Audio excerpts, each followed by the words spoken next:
Hello everyone, it's my turn to read again. If you remember, I read to you a couple of days ago and I read a short part of a story. I read you the first section of Magic Finger by Roald Dahl, and today I'm going to read you another section.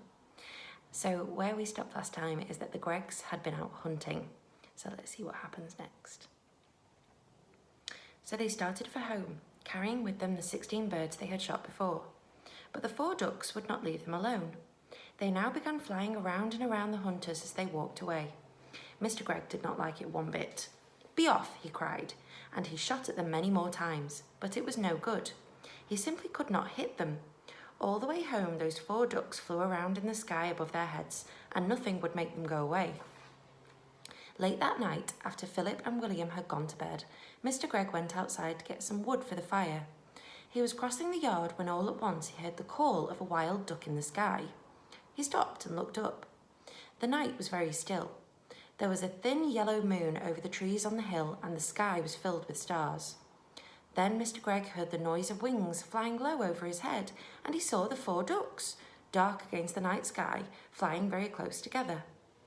They were going around and around the house. Mr. Greg forgot about the firewood and hurried back indoors. He was now quite afraid.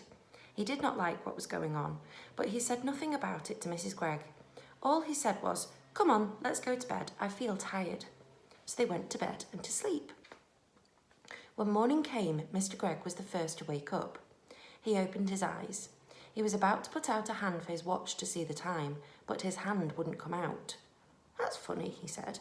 "Where is my hand?" He lay still, wondering what was up. Maybe he had hurt that hand in some way. He tried the other hand.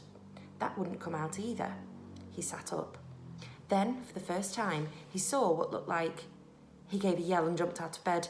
Mrs. Greg woke up, and when she saw Mr. Greg standing there on the floor, she gave a yell too, for he was now a tiny little man. He was maybe as tall as the seat of a chair, but no taller, and where his arms had been, he had a pair of duck's wings instead. But, cried Mrs. Greg, going purple in the face. "My dear man, what's happened to you?" "What's happened to both of us, you mean?" shouted Mr. Greg. It was Mrs. Greg's turn to now jump out of bed. She ran to look at herself in the glass, but she was not tall enough to see into it.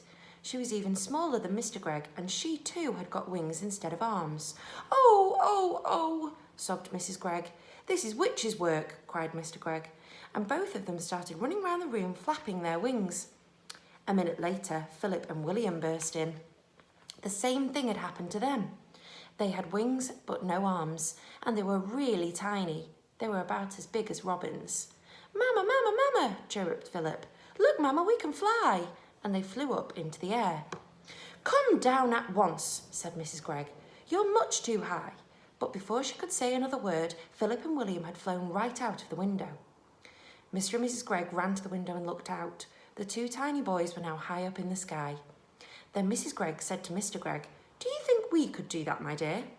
"I don't see why not," Mr. Greg said. "Come on, let's try." Mr. Greg began to flap his wings hard, and all at once, up he went. Then Mrs. Greg did the same.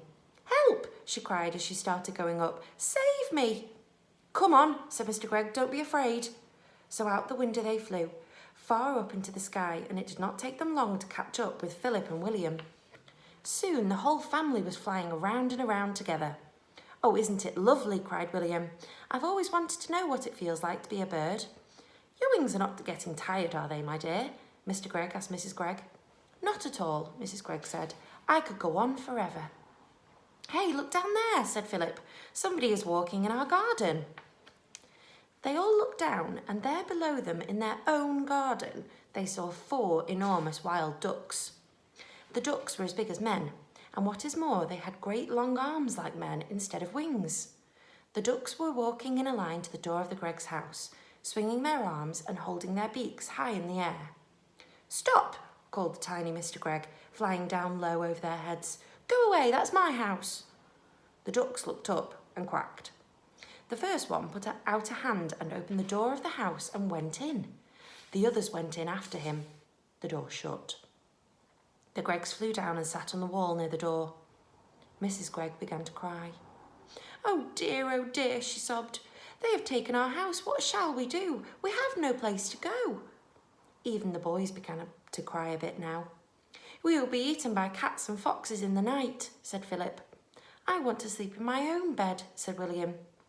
Now then, said Mr. Gregg, it isn't good crying. That won't help us. Shall I tell you what we're going to do? What? They said.